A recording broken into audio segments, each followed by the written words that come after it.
And we are joined now by the two senators joining forces on that legislation to protect the special counsel, Robert Mueller, Republican Tom Tillis of North Carolina, Democrat Chris Coons of Delaware. Gentlemen, thank you for joining me right now. And Senator Tillis, let me begin with you right now. You just heard Kellyanne Conway right there. No commitment from the president not to fire Robert Mueller. She says you're going to have to go to his lawyer for that, although she says it's not being discussed. Your legislation would give a judge the ability to review any decision by the president to fire Robert Mueller. Why do you think it's so necessary?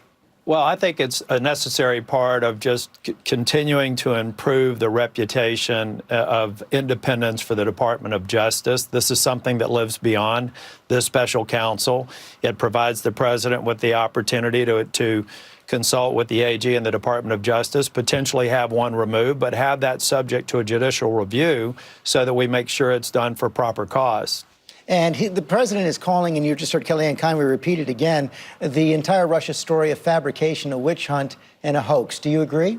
I'm not sure that I agree with the witch hunt, and we'll let the facts lead us to whether or not it was a hoax or a distraction. But we are where we are, and I want to see this investigation concluded so that we can get on to doing the good work the president's already started with regulatory reform, health care, and tax reform. This is a distraction I'd like to get past so that I can do as I have, go back to supporting the president's agenda. Senator Coons, what are the prospects of passing this legislation? Well, I think we've already heard strong interest from colleagues on both sides of the aisle in supporting this legislation. Senators Graham and Booker also introduced a similar piece of legislation before we went out. And, George, I'll point to you the fact that the president just signed a Russia sanctions bill, one that he initially opposed, but that passed the Senate by 98-2. I think this is also an important bipartisan effort that may shore up the rule of law and the separation of powers and may ultimately get passed. The president signed that sanctions legislation, Senator Coons, but we also saw that tweet saying that it's Congress's fault, and Kellyanne Conway said he was referring to the sanctions legislation there for relations with Russia being at an all-time low. Well, I disagree. I think the beginning of a better relationship with Russia is going to be pushing back on Vladimir Putin's aggressive actions.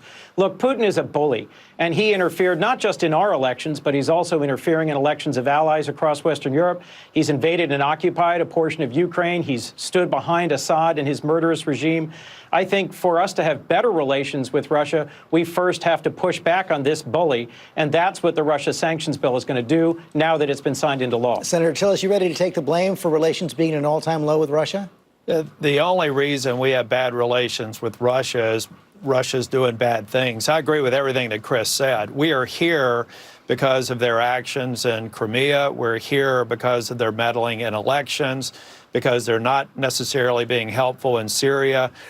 Our relationship with Russia is on Russia. If they want to come to the table and work cooperatively, I'm sure that this president would like that and this Congress would like that. But their behavior has to change. Senator Coons, we've heard a variety of objections to the special counsel from the president and his team. They've pointed out, they said that Robert Mueller has a conflict because he's a friend with the former FBI director. They say, James Comey, although both Comey and Mueller say it's been a close professional relationship. They say that the fact that several members of the team, of the lawyers on the team, have given contributions to Democrats in the past is signs of a conflict. They also say that if Robert Mueller starts to look at the president's finances, that will be crossing a red line. Any of those concern you? They don't. Frankly, Bob Mueller is one of the most respected senior federal law enforcement officials in modern American history. I'll remind you, he's a Republican who was appointed by a Republican. And I agree with Senator Tillis, with Tom, that it is in everyone's best interest for Bob Mueller to be able to carry forward this investigation to its conclusion so that we can get back to working in a responsible and bipartisan way to address the real issues facing this nation. It's in President Trump's interest. It's in the interest of protecting rule of law for Bob Mueller to be allowed to continue this investigation to its conclusion. And Senator Tillis, have you seen anything in this investigation so far that would suggest that Robert Mueller has a conflict? No, I haven't. I sit on the Judiciary Committee along with Chris or Senator Coons, and I have not seen any evidence to suggest that. And that's why I want this investigation to just follow through to an expedient conclusion, again, so that we can get back to fulfilling the promises we made the American people that the president is already working on. We need to be solely focused on that. What would it mean, Senator Tillis, if the president fired Robert Mueller? What would the consequences be in your view? Well, I think it's another example. To me, the reputation of the Department of Justice has suffered some hits in the past. It would just be another piece of fodder or fodder for people who are trying to discredit what I consider to be one of the most important parts of the administration and the FBI within the Department of Justice. I'm working very hard, and I know that Senator Coons is too, to reestablish the integrity of this department, which is critically important to restore the confidence of the American people. Senator Coons, Republican Senator Jeff Flake of Arizona has suggested that if the president does indeed fire Robert Mueller, the Congress should think about hiring him. Would you be open to that? I would. I think if the president should fire Robert Mueller abruptly, that would be crossing a big line. And I think you would see strong bipartisan action from the Senate, which might include our reinstating him or our hiring him to continue to conduct that investigation on behalf of Congress. Let me bring up George, one thing I would like to put there, though. I don't want this day to become a narrative to where we think that the president is headed in that direction. Kellyanne Conway said that she hasn't had discussions with the president on this matter. Our effort here is just to take that off the table, any sort of precipitous removal.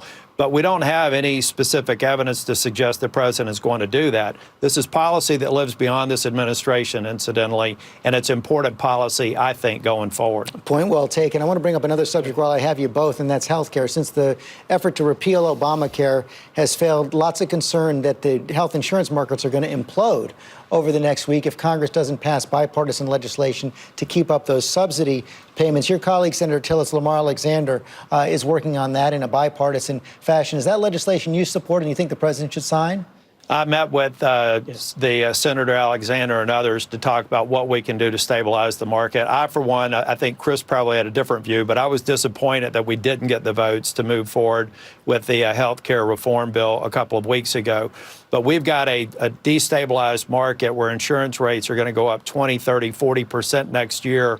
Anything that we can do to prevent that and the damage that will have on people who need health care, I think, is something I have to look at. The president hasn't committed to keeping those subsidies going to the insurance companies, Senator Tillis. What's your message to him?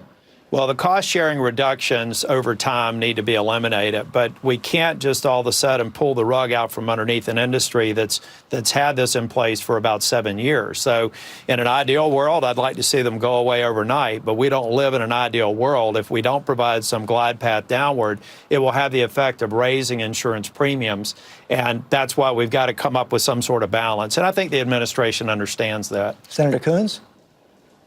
I agree with Tom. What I've heard in Delaware is that about half of the projected increase in annual rates is because of uncertainty in the marketplace. And so we need to come together quickly in a bipartisan way to strengthen and stabilize the individual marketplace. We also need to begin working across the aisle to find ways to fix what is not working about the Affordable Care Act while still keeping in place the expansions that made better health care accessible for millions of Americans. Remarkable amount of bipartisan agreement between the two of you today. Senator Tillis, that's not sitting well with everyone in your base. Laura Ingraham is out this morning with a tweet saying another Republican senator who doesn't understand that there are 3 branches of government. Any response? Well, the response is the irony in the statement. I work in Congress. I'm a member of the Senate. My job is to assert the authority of the Congress as a co-equal branch. So for that particular person, they may want to go back and study up on Civics 101. Senators, thank you both very much. Thank you, George. Our roundtable ready to weigh in on all the week's politics, and we'll be right back. This week with George Stephan.